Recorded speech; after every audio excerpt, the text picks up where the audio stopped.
About close to about 20 odd years ago, a general manager who was one of my mentors, we were sitting in his office. He had just come back from Cornell after, I think, a 6-month GM program, and he says, Rattan, we are in trouble. Within a very short span of time, you and I will be redundant, because it will no longer be about how to check in people, how to look after them in food and beverage, what is about housekeeping. The guys who are going to become CEOs of companies tomorrow, I just learned from Cornell, are going to be revenue managers. So that time, the theory of revenue manager, as much as all this online stuff that Yeti's put together seems very confusing, was limited to handling the theory of yield management very manually. But I think we did a darn good job. Somebody just complicated it, put it into some algorithms, and created this position.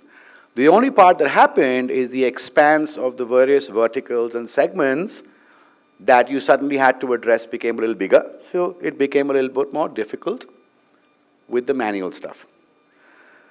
I was also attending a seminar a few years later. This was some VPs of Holiday Inns put together. And for, BC, you keep mentioning our generation, that must be yours. But anyway, let me check this generation out. Some of us read books by Billy Bunter, right? Say, yeah, whoever's my generation. Anyway, so Billy Bunter was this portly figure who loved food, etc. And this trainer was addressing a group of 65 very senior vice presidents for Holiday Inn. And he looked like a person who enjoyed food. And he was a trainer, and therefore there are two parts that he talked about. But he actually questioned all these 60 vice presidents and asked a simple question saying, and I'm going back to basics and I'll link up this conversation where I'm coming from. And he asked them, he said, if you had 3 calls holding on a phone in front of you, and one of them was a call calling for a reservation, the second one was a complaint, and the third one was just an inquiry. Which one would you pick up first? Now, of course, we are all typical hoteliers. And the obvious answer was, hey, listen, we'll pick up all, because every guest and every kind of human being is important. So he said, look, cut the bullshit. You are yourself. You've got 2 hands. You've got 2 ears. You can only hear from one. Pick up one and then categorize them into 3 parts. Of course, they all made their choices. And the choices were, I will pick up the reservation call first, the complaint call second, and the inquiry call third. And he brings a parallel on a theory called the tire kicker. So when Americans go and buy cars before they make the final decision, they somehow seem to kick the tire. It somehow gives them the feel that this is the right car to buy. And he brings that parallel to say, how many times do people sit with their partner at home on a Saturday evening with a glass of wine, a movie on, and a packet of popcorn, and one says to the other, honey, let's find out what Marriott hotels are doing for this weekend, and let's go there. You just don't do it on a whim. You do it because you've stoked a desire. And then you find the person who finds a fine stoking to your desire as an absolute first-time response. Because if your response is number 3 as a classical hotelier, then this call is going to the competition, or otherwise going to the next guest house which can provide that response. So a lot of this goes back to a little bit about basics. A lot of it goes back to how you understand the business and what is this hospitality business all about.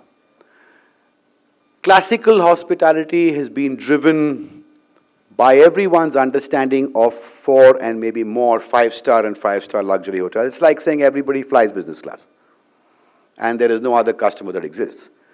But business class is empty. And for a long time, for the last 9-10 years, so have 5-star and 5-star luxury hotels been empty.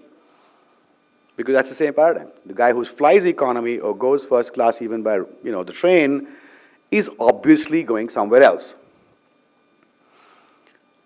And there are not too many hotels.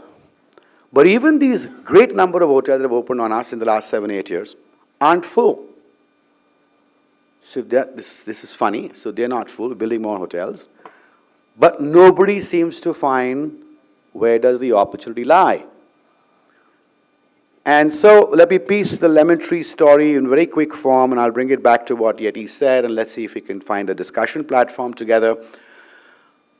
Many years ago, Patu, who's the chairman and managing director of Lemon Tree Hotels, used to work with the Taj, worked briefly at A.D. Carney, and some of our colleagues here who've been general manager or heads of operation will understand what I'm saying, used to head about 15, 16 hotels at the Taj, but somehow found that similar hotels, similar cities, similar locations, similar people, similar age group, had different operating ratios. So he started to write down 180 operative ratios.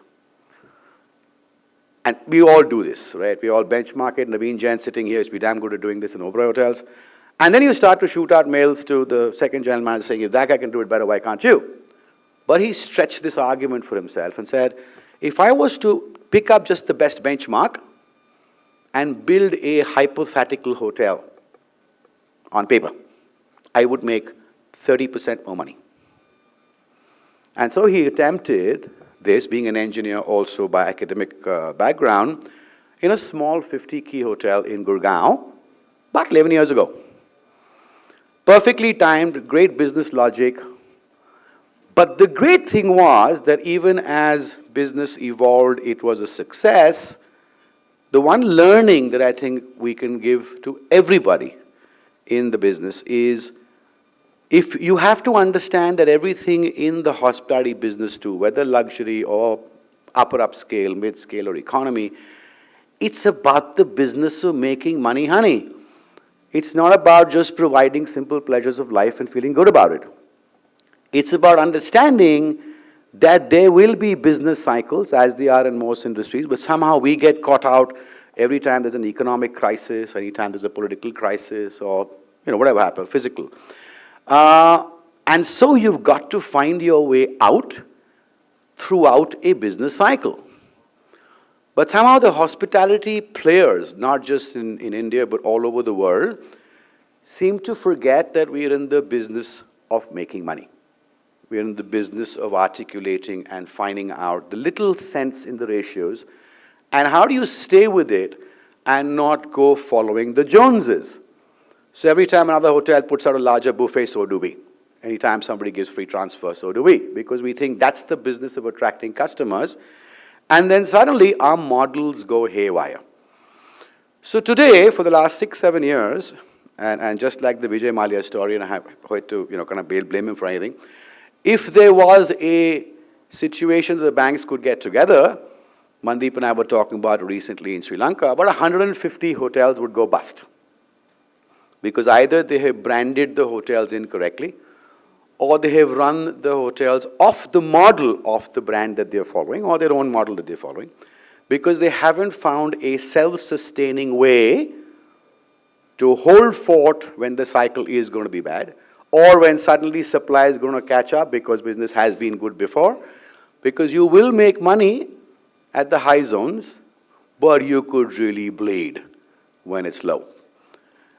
And really, classical hoteliers like some of us really didn't know anything about this. And I'm hesitant to say this, but not too many people realize this today. And therefore, the success of Lemon Tree really finds its space in two factors. It is, stay with what your thought was, understand what you can do, explain what you can't do with logic, and hopefully that'll educate the future mid-scale and economy customer.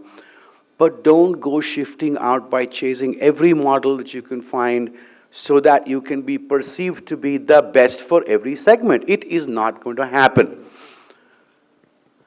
That's the first part of it. The second part, we talked about Gen Y, Gen Z, whatever. Attrition is always going to be a challenge in our country. We found it difficult to find jobs. People after us found it difficult to find jobs. And today, even though there are a multiplicity of avenues available to a young graduate or otherwise, they have choices. And their choices are not really driven because what they want to see themselves doing. Only 2 years from now, they also have community groups judging their choices. Now here we've got to attract a whole sense of people who, hallelujah, need to understand, you know what? Hospitality. They should understand service, they should understand food and beverage, they should understand distribution, they should understand finance, they should be good, articulate individuals because they deal with various kinds of languages and people. They must be culturally sensitive. Hello. Where are we going to find these wonderful people from? And if your HR systems and initial learning and development systems are good, if they are good, everybody wants them. So how are you going to retain them? So the second thing that the colleagues that have really created Lemon Tree, and some of them are sitting behind in this room, we broke the first myth of saying we will just have to recruit graduates. Nah, we went down to class 12. Wasn't working, went on to class 10. Wasn't working, went on to class 8. Flurry in the whole place. The archetypal hoteliers like myself said, what are we doing?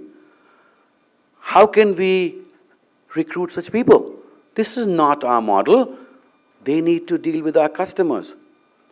But you know something, if you put together a learning and development model, running hotels is pretty much common sense.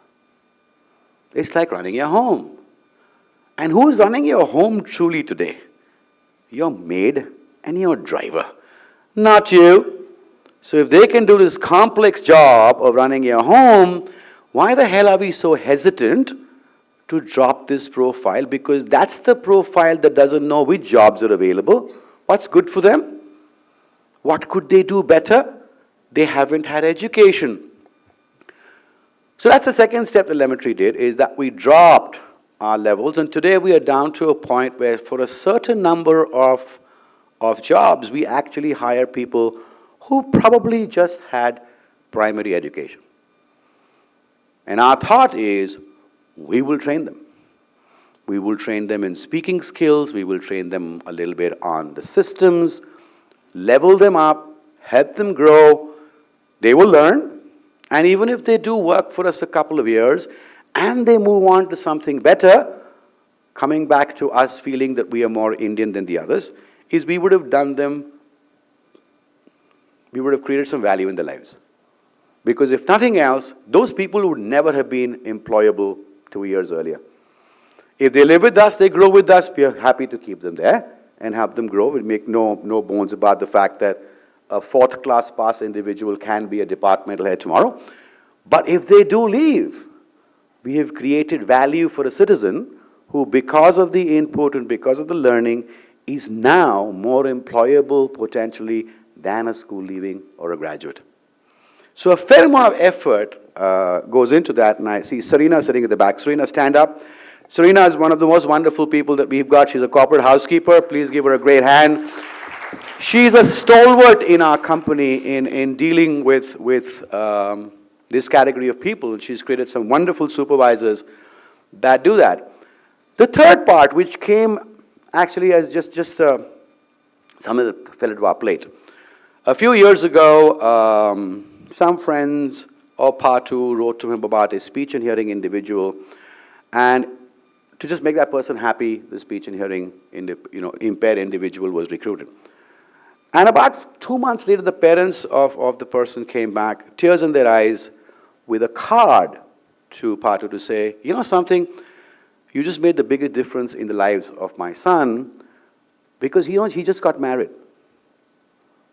So that led all of these colleagues who really have built Lemon Tree system, I've just joined them 4 years ago, to do a lot of work on disabilities and do a lot of work on the psychographics behind the disabilities, to realize that people with speech and hearing impairments normally die before they turn 45.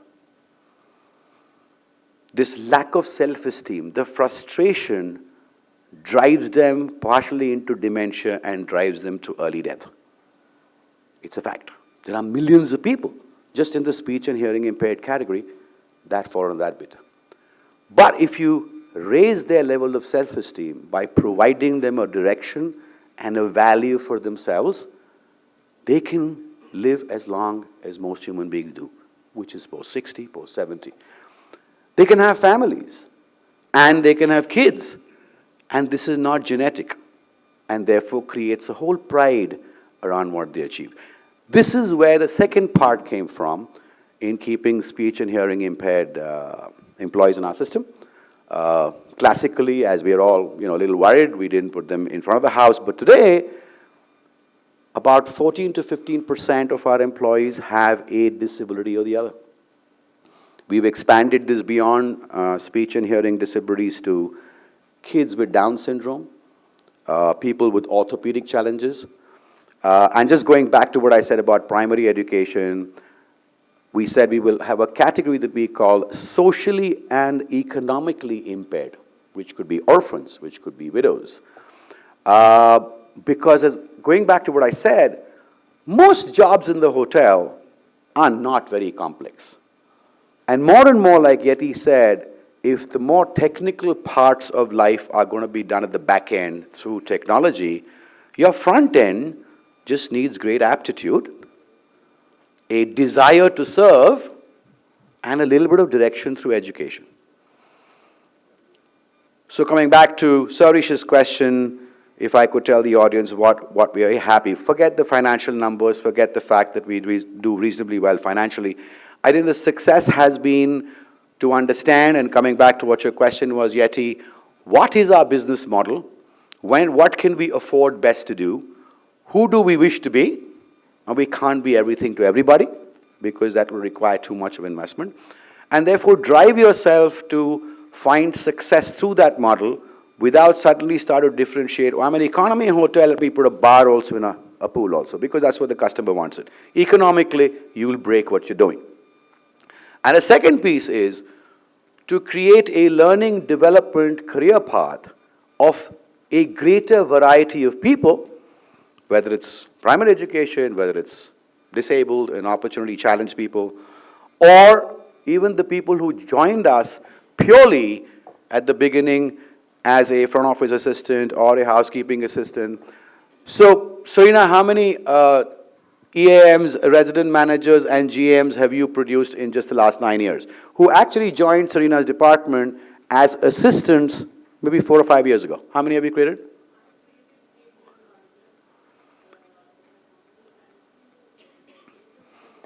So just housekeeping, from people who were assistants in housekeeping, have given the system 8 general managers in about 4 executive assistant managers.